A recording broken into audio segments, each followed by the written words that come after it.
पिछले एपिसोड में हमने देखा यूहे को एक्सीडेंटली एक 1 million year old spirit ring मिल जाती है, जबकि साथ ही साथ यहाँ पर यूहे की मुलाकात टांगा और मिस्टर बीबी से भी हो गई थी, जिनके यूहे अपने सेल डिटेक्शन टेक्निक से मदद करता है ताकि वो दतूरा स्नेक को हरा सके। यहाँ इसके बाद हम देखते हैं कि टांगा यूहे से काफी ज्यादा खुश हो गई थी, इसीलिए वो यूहे से पूछती है कि क्या तुम मेरा टॉन्सेट ज्वाइन करना चाहोगे, जिस पर हम देखते हैं कि यूहे खुशी खुशी एग्री हो चुका था। ये जानने के बाद तो बीबी और टांगा ने भी खुश होकर अपने क्लैन की सीक्रेट टेक्निक यहाँ यूहे को सिखाना शुरू कर दिए थे, जिनमें वो इसे डबल पर्पल आई से बाकी के सीक्रेट टेक्निक के बारे में बताते हैं। साथ ही वो लोग क्लैन की तरफ वापस आते हुए यूहे को अपने साथ ले आए थे, जहाँ यूहे पहली दफा शॉक अकेडमी को देखता है और शॉक अकेडमी को देखकर उसकी आंखें चमक गई थी। अब आगे नेक्स्ट एपिसोड की शुरू में हम देखते हैं जहाँ ये तीनों ही शेक सिटी तक पहुंच चुके थे। टांगा यहाँ पर काफी ज्यादा खुश दिखाई दे रही थी, जबकि दूसरी तरफ यूहे और मिस्टर बीबी की तो सांसें फूल जाती है। टांगा मुस्कुराते हुए कहती है कि आखिर तुम दोनों इतने स्लो क्यों हो, जिस पर यूहे कहता है कि हम स्लो नहीं बस तुम तेज हो। टांगा दूसरी तरफ मुस्कुराते हुए कहती है कि हम शेक सिटी पहुंच गए, जहाँ पर दुनिया की सबसे ज्यादा बेस्ट अकेडमी शेक अकेडमी मौजूद है। मिस्टर बीबी भी यहाँ पर यूहे को शेक अकेडमी के बारे में बताते हुए कहती है कि तुम्हें शेक अकेडमी का ही प्रिंसिपल बनना है, जिस पर यूहे अपने मन में खुशी हुए कह रहा था कि मुझे यकीन नहीं आता, मैंने शेक अकेडमी के बारे में बहुत कुछ सुन रखा है, मैं क्या सारी दुनिया शेक अकेडमी के बारे में जानती है। ये सारी बातें यूहे अपने मन में सोच ही रहा था, जबकि साथ ही साथ वो शेक सिटी की खूबसूरत से भी काफी ज्यादा इंप्रेस हो जाता है। तभी अचानक टांगा यहाँ पर यूहे से कहती है कि मेरे पास तुम्हारे लिए एक और सरप्राइज है, और वो ये है कि तुम्हें टेंशन क्लैन की तरफ से फ्री एडमिशन कोटा पर शेक अकेडमी भेजा जाएगा। जो सुनकर यूहे थोड़ा हैरान होते हुए कहता है कि फ्री कैसे। यूहे का ये सवाल सुनकर टांगा जवाब देते हुए कहती है क्योंकि हमारी टॉन्सेट और शेक अकेडमी में काफी ज्यादा अच्छे रिलेशन है। हमारी टॉन्सेट की बुनियादी वही से शुरू हुई, जो भी हमारे शेक अकेडमी के प्रिंसिपल ग्रेजुएट होते थे उन्होंने टॉन्सेट को ही ज्वाइन किया था, इसी वजह से रिलेशन काफी ज्यादा मजबूत हो गए। बिशप वॉट के साथ टॉन्सेट ने अपनी वो इज्जत खो दी, लेकिन अभी भी हमारा ये रिलेशन कायम है, जिसकी वजह से हमें हर साल फ्री एडमिशन कोटा मिलता है, और इसी वजह से यह शेक अकेडमी में तुम्हारा एडमिशन बिल्कुल फ्री होगा। ये जानकर यह काफी ज्यादा खुश हो गया था, लेकिन दूसरी तरफ मिस्टर बीबी यह से कहता है ये जानते हुए तुम रिलैक्स बिल्कुल नहीं कर सकते, क्योंकि शेक अकेडमी हर 3 महीने बाद न्यू स्टूडेंट्स को असाइन करती है, और अगर पुराने स्टूडेंट अपने पुराने असाइनमेंट्स को कंप्लीट न कर पाए तो उन्हें एक्सपेल कर दिया जाता है। ये सुनकर तो यह जोश में आते हुए कहता है कि मैं अपनी पूरी जान लगा दूंगा। जो सुनकर टांगा मुस्कुराते हुए कहती है कि हाँ मुझे भी तुम पर पूरा यकीन है, और मैं तुम्हारे एटीट्यूड से काफी इम्प्रेस हूँ, इसलिए मैं तुम्हें एक गिफ्ट देना चाहती हूँ। ये कहती है वो यूहे को एक स्टोरेज बैग देती है, जिस पर वो बताती है कि यह हमारे फर्स्ट चीज का था, और ये जनरेशन टू जनरेशन यही पास होता जा रहा है। यही जो स्टोरेज बैग को लेकर काफी ज्यादा खुश था, जबकि दूसरी तरफ टांगा कहती है कि चलो अब हमें शेक अकेडमी की तरफ चलना चाहिए। शेक अकेडमी में एंटर होते साथ ही यह देखता है कि चारों तरफ सेल गाइड्स भरे पड़े हैं। दोस्तों मैं आप लोगों को बता देना चाहता हूँ कि सेल गाइड्स असल में मशीनरी को कहते हैं, जिस पर मिस्टर बीबी भी बताता है कि हाँ हमारी शेक सिटी पूरी सेल गाइड से भरी हुई है, और यहाँ के सेल गाइड्स पूरी कंट्री का सबसे ज्यादा एडवांस सेल गाइड्स है, जिस पर यह अपने मन में कहता है कि हाँ मैं भी डीप मेंशन में रहा करता था, वहाँ पर भी सेल गाइड्स थे लेकिन इतने एडवांस बिल्कुल नहीं थे। इसी तरह से ये लोग आपस में बातें करते हुए आगे की तरफ जा ही रही थी। तभी अचानक मिस्टर बीबी यहाँ पर यूहे के यार के बारे में बताता है कि कैसे आज से 4000 साल पहले सनमून एम्पायर ने दोनों कॉन्टिनेंट पर हमला कर दिया था, जिसकी वजह से इस जंग का आगाज हुआ। शुरू में तो दोनों कॉन्टिनेंट टाइम के सीक्रेट वेपन्स का इस्तेमाल कर रही थी, जिससे वो खुद को बचा भी पाई, लेकिन दूसरी तरफ सोल गार्डियंस का भी रिवाइज तभी से शुरू हुआ, जिस पर फौरन टांगा कहती है कि सोल गार्ड्स कभी भी टाइमसेट के हिडन वेपन्स की बराबरी बिल्कुल नहीं कर सकता, क्योंकि हमारे पास कुछ ऐसे हिडन वेपन्स भी है जो कि बड़े से बड़े गॉड को भी मार सकते हैं। यहाँ पर बीबी यूहे को बताता है कि टांगा हमेशा ऐसा ही करती है, वो कभी भी सोल गार्ड मशीनरी को अपना नहीं सकती, और हाँ टांगा मजाक भी नहीं कर रही, क्योंकि ये बात सच है हमारे टाइमसेट के पास कुछ ऐसे हिडन वेपन्स है जो कि किसी भी गॉड को जान से मार सकते हैं। अफसोस की बात है कि इतनी पावरफुल हिडन वेपन्स अब हम नहीं बना सकते, उन्हें सिर्फ टाइमसेट नहीं बना सकता था। अब के जो नॉर्मल और मामूली से हिडन वेपन है उन्हें सोल गार्ड्स ने कब का सरपास कर दिया, इस वजह से दोनों कॉन्टिनेंट पर खतरा और ज्यादा बढ़ गया। लेकिन जो हमारे शेक अकेडमी के पिछले हेड मास्टर थे उन्होंने अपने साथ 60 सोल मास्टर्स को मिलाया, जिनका इस्तेमाल करके उन्होंने सनमून की एम्पायर आर्मी को खत्म कर दिया, और उसके बाद शेक अकेडमी को सारे कॉन्टिनेंट से अलग होकर बनाया गया। साथ ही साथ यहाँ पर टांगा कहती है कि इसी जंग की वजह से हमारे टॉन्सेट की इज्जत खो गई, क्योंकि हमारे नॉर्मल हिडन वेपन से ज्यादा पावरफुल सेल गाइड्स यह मार्केट में आ चुके हैं। यह सुनकर थोड़ा सा सरप्राइज तो हो गया था, जबकि दूसरी तरफ मिस्टर बीबी यह को बताता है कि वैसे सारे सेल मास्टर यहाँ पर सेल गाइड्स को एक्सेप्ट एक्सेप्ट नहीं करते। कुछ ऐसे भी सेल भाषा है जो कहती है कि ये सेल गाउड्स हमारी ताकत का हिस्सा नहीं है, ये हमारी बॉडी का पार्ट नहीं, इसलिए हम इसे एक्सेप्ट नहीं कर सकते। साथ ही साथ मिस्टर बीबी यहाँ पर यह तो बताता है कि ये सेल गाउड सेल पावर का ऑब्जर्व करती है, जिसे फिर वो किसी तरह की भी पावर में कन्वर्ट कर सकती है। इसी वजह से सेल मास्टर का सिस्टम भी थोड़ा सा अजीब हो चुका है, क्योंकि पहले जैसे एक सेल मास्टर फायर की पावर यूज कर सकता था तो वो आइस की नहीं कर सकता था, लेकिन अब ऐसा है कि वो किसी भी सेल गाउड्स का इस्तेमाल करके आइस एंड फायर दोनों यूज कर सकता है।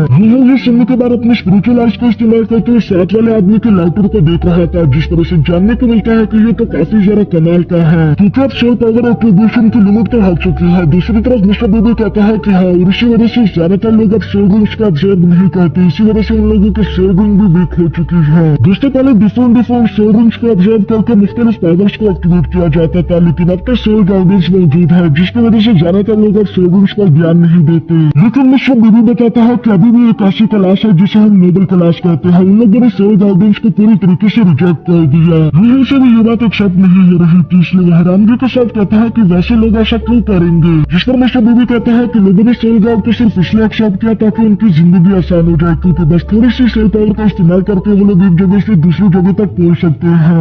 यहाँ पर इन लोगों की ये सारी बातें सुनने के बाद अपने मन में सोच रहा था कि टांगिया कभी भी सेल गाइडेंस को एक्सेप्ट नहीं कर सकती, और ये बात सही भी है, लेकिन क्या हिडन वेपन्स और सेल गाइडेंस दोनों को कंपेयर करवाना जरूरी है। यहाँ इसी तरह की बातें सोचते आखिरकार ये लोग शक अकादमी तक पहुंच गई थी, जहाँ पर पहले से जूनियर प्रिंसिपल यहाँ इन लोगों को इंतजार कर रहा था। ये मिस्टर बीबी को देखकर खुश हुए कहता है कि सीनियर बीबी आप यहाँ पर आ गए, जिस पर मिस्टर बीबी भी मुस्कुराते हुए कहता है कि इससे मिलो, ये है हमारी टाइम सेट का नया मेंबर है और हम इसका यहाँ शक अकादमी में रजिस्ट्रेशन करवाना चाहते हैं। ये सुनते हुए जूनियर प्रिंसिपल बहुत ही ज्यादा इज्जत के साथ इन्हें अपने साथ ले जाना शुरू कर देता है, जिस पर यह अपने मन में सोच रहा था कि मिस्टर बीबी की तो बहुत ही ज्यादा इज्जत है। अंदर जाते हुए पूरी की पूरी शक अकादमी काफी ज्यादा खूबसूरत थी, लेकिन तभी अचानक मिस्टर बीबी वहाँ पर मौजूद 7 स्टैचूज की तरफ इशारा करते हुए कहते हैं ये 7 शक डेविल वो प्रिंसिपल्स है जिनकी वजह से शक अकादमी इतनी ज्यादा ऊंचाइयों तक पहुंच पाई। साथ ही साथ बीबी ने वहाँ पर मौजूद 7 शक डेविल्स का इंट्रोडक्शन भी करवाना शुरू कर दिया था, जहाँ सबसे पहले वो मिस्टर डाई का बताता है। वो बताता है कि इन्हें गॉड ऑफ वॉर भी कहते हैं, जो कि कैट गर्ल के हस्बैंड है। यहाँ पर ये सुनकर यह अपने मन में कहता है कि इनके बारे में तो मैंने सुना था, ये हमारे ग्रुप फैमिली के एंसेस्टर है, यानी कि मैं इन्हीं की फैमिली से बिलोंग करता हूँ। तभी अचानक उसे याद आता है कि उसने तो ग्रुप मेंशन को छोड़ दिया, इसलिए वो सेवन से कहता है कि नहीं, इनसे मेरा कोई ताल्लुक नहीं। इसके बाद मिस्टर बीबी हुजन के बारे में बताता है, जो कि गॉड ऑफ फिनिक्स थे, साथ ही साथ ऑस्कर के बारे में, जो कि गॉड ऑफ फूड थे। यहाँ दूसरी तरफ ज़्यादा को भी इंट्रोडक्शन करवाते हुए कहती है कि ये सॉफ्ट रैबिट, जो कि टांगचन की बीवी भी थी, कैट गर्ल जो कि मिस्टर बाई की वाइफ है और साथ ही साथ एक पावरफुल गॉड भी है। इसके बाद आखिर में आती है मिंगलन, जो कि फूड गॉड ऑस्कर की वाइफ होने के साथ साथ 9 कलर गॉडेस भी है, लेकिन इन सब का लीडर इन सबसे अलग था, जिसका नाम है टांगचन, जो असुरा गॉड होने के साथ सी गॉड भी था। यहाँ यही टांगचन को देखकर काफी ज्यादा खुश हो गया था, साथ ही साथ इसके दिल में टांगचन के लिए बहुत ही ज्यादा इज्जत थी। यहाँ शॉक डेविल सेवंस को देखने के बाद ये लोग आगे की तरफ जा रहे थे, जहाँ पर इन्हें 3 और स्टैचूज दिखाई देते हैं। मिस्टर बीबी बताता है कि ये तीनों जो पहले डीन और टीचर्स हैं जिन्होंने शक अकादमी की बुनियाद रखी। साथ ही साथ इन लोगों की दोस्ती की मिसालें तो आज तक दी जाती है, जबकि इनकी टीम को कहा जाता था गोल्डन आयरन ट्रायंगल। इन सब लोगों का इंट्रोडक्शन करवाने के बाद मिस्टर बीबी अपने साथ यूहल को आगे की तरफ लेकर जाता है, जहाँ शक अकादमी में 2 ब्रांचेस दिखते हैं। पहले ब्रांच के बारे में मिस्टर बीबी बताते हुए कहता है कि इसे सेल मास्टर ब्रांच कहते हैं, जबकि दूसरी तरफ सेल गाइडेंस ब्रांच है। दोनों के नाम से यहाँ पर मालूम हो रहा है कि दोनों ब्रांचेस क्या काम करते हैं, जबकि साथ ही साथ मिस्टर बीबी ये भी बताता है कि शक अकादमी 2 हिस्सों में डिवाइड है, जिसे आउटर शक अकादमी और इनर शक अकादमी कहते हैं। अभी तक हम लोग आउटर शक अकादमी में मौजूद है। इनर शक अकादमी में जाना कोई आसान काम नहीं, हर 6 साल में एक दफा एग्जाम होता है। अगर तुम लोगों ने इस एग्जाम को पास कर लिया तो शायद तुम लोग इनर अकादमी तक जा पाए। यहाँ गोल्डन एंसेस्टर ट्री की तरफ देखते हुए मिस्टर बीबी बताता है कि मैं और टांगिया भी अभी तक आउटर प्रिंसिपल्स है। इनर शक अकादमी का बस एक ही मोटो है कि वो सिर्फ लेसर्स को ट्रेन करते हैं। मैं भी चाहता हूँ कि मैं यहाँ पर जा पाऊँ। ये जानने के बाद काफी ज्यादा हैरान हो गया था। वो कहता है कि मिस्टर बीबी और टांगिया आप दोनों तो काफी ज्यादा पावरफुल है, अगर इतने पावरफुल होने के बावजूद भी अभी तक आप इनर प्रिंसिपल नहीं तो आखिर इनर प्रिंसिपल कैसे होते हैं। जिस पर मिस्टर बीबी बताता है कि इनर शक डेविल अकादमी का प्रिंसिपल बनना बहुत ज्यादा मुश्किल है, क्योंकि 10 लाख वॉरियर में से सिर्फ एक ही ऐसा कर पाता है।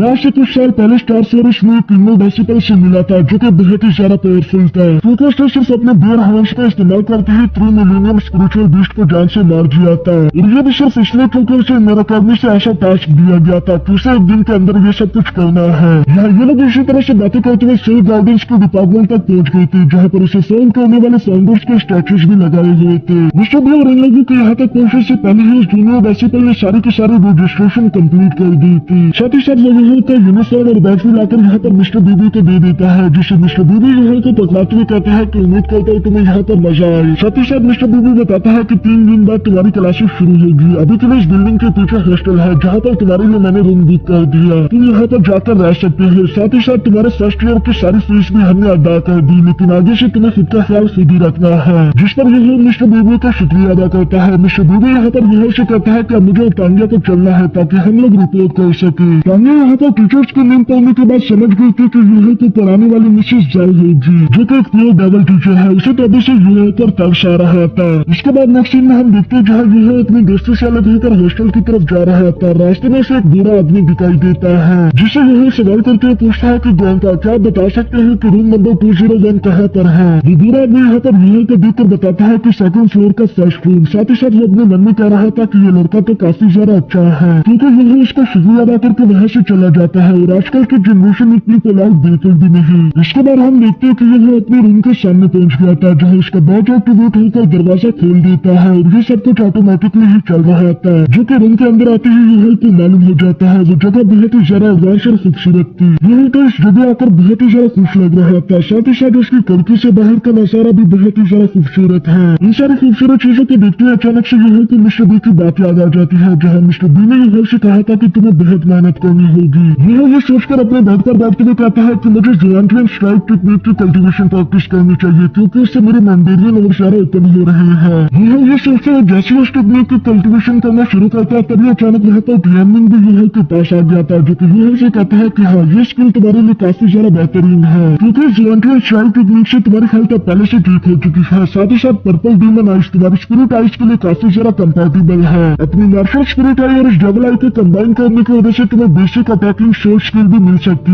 है। यहाँ ट्रेनिंग की ये सारी इन्फॉर्मेशन सुनकर यह उसका शुक्रिया अदा करता है, जबकि दूसरी तरफ ट्रेनिंग यहाँ पर यह से कहता है कि ठीक है अब मैं सोने जा रहा हूँ, क्योंकि तुम जिस रास्ते में प्रैक्टिस करते हुए जा रहे हो वो ठीक है, और अगर तुमने कल्टिवेशन करके दूसरे लेवल पर पहुंच गए और तुम्हें दूसरी शेयर रूम चाहिए तब मैं जाग जाऊंगा। यहाँ यह ट्रेनिंग के सोने का सुनकर कहता है कि अगर मुझे तुम्हारी जरूरत है फिर मैं तुम्हें कैसे जगाऊंगा, जिसको ट्रेनिंग कहता है कि तुम बिल्कुल भी फिक्र मत करो, अगर तुम्हारी जान जरा से भी खतरे में आई तो मैं फौरन तुम्हें बचा लूंगा। और ये कहते हैं ट्रेनिंग बहुत ही ज्यादा क्यूट तरीके से अपनी जगह पर सो गया था। मुझे तो ट्रेनिंग नोबिता का दूसरा भाई लगता है। इसके बाद हम देखते हैं कि यह वापस से होश में आ गया था और अब इसे कल्टिवेशन करते हुए शाम भी हो चुकी थी। साथ ही साथ यही सोचता है कि मैंने सुबह से कुछ खाया नहीं, इसलिए वो यहाँ पर पड़ा हुआ यूनिफॉर्म पहनकर सीधा मैच की तरफ चला जाता है ताकि वो अपने लिए कुछ खाने को ले सके। लेकिन वहाँ पहुंचने पर यही तो मालूम होता है कि इसके पास तो बहुत ही कम सिल्वर कॉइंस है, जिससे वो ज्यादा कुछ खाने के लिए नहीं खरीद सकता। एक डिसेंट से खाना खाने के बाद यही बाहर की तरफ निकलते हुए कहता है कि मिस्टर बीबी ने मुझे यहाँ एडमिशन तो दिलवा दिया, लेकिन अब मुझे लगता है कि मुझे क्लासेस के बाद थोड़ा बहुत कुछ काम भी करना चाहिए ताकि मैं अपने लिए तो पैसे कमा सकूं। ये कहते हुए यह वापस अपने रूम की तरफ आ ही जाता है, तभी अचानक वो देखता है कि उसकी रूम की लाइट ओपन थी, जिससे उसे समझ आ जाता है कि उसका सेकंड रूम मेट भी आ चुका है, जिसके बारे में यह एक्साइटेड होते हुए सोने से अपने रूम के दरवाजे के बाहर पहुंच गया था। और यहाँ इससे पहले कि यह अपने दरवाजे को नॉक भी कर पाता तभी अचानक वो दरवाजा खुद ही ओपन हो जाता है, जिसके अंदर से यही तो सेकंड रूम मेट निकल कर बाहर आ जाता है। उसके बाल काफी ज्यादा खूबसूरत थे, साथ ही साथ वो भी काफी ज्यादा प्यारा लग रहा था। और दोस्तों इस कैरेक्टर का नाम है वैंग डेंग। अगर आप लोग इसके बारे में ज्यादा कुछ जानते हो तो मुझे नीचे कमेंट करके बताना, क्योंकि इसकी सारी हिस्ट्री और स्टोरी तो मैं आगे आप लोगों को नेक्स्ट एपिसोड में बता ही दूंगा, जिसके साथ ही हम लोग अपने आज के इस एपिसोड को वाइंड अप करते हैं। अगर आप लोगों को वीडियो देखकर जरा से भी खुशी और मजा आया तो वीडियो को लाइक कर देना और साथ ही साथ मेरे चैनल को सब्सक्राइब कर देना, क्योंकि इसका नेक्स्ट एपिसोड भी मैं जल्द अपने इसी चैनल पर अपलोड कर दूंगा।